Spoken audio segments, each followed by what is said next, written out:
It is a long-standing disagreement with the United Methodist Church, the acceptance of same-sex marriage and gay clergy. And tonight it appears that disagreement will lead to a historic split of the church. Shanu Hur dug through a new proposal that's come after months of a heated debate.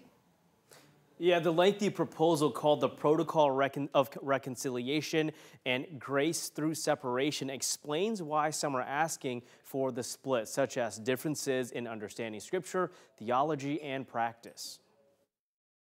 In a 9-page document, the United Methodist Church is proposing splitting the denomination in two because the church and members have come to an impasse and the church's witness and mission is being impeded on. A 16-member committee of United Methodist bishops and leaders signed off on the proposal, which will come to a vote at a conference in May. The split comes after a long-standing disagreement on the church's acceptance of LGBTQ members, clergy, and same-sex marriage. This would mean splitting about 13 million church members nationwide. One side will stay as is and be inclusive of LGBTQ people, and a new denomination will be more, quote, traditional.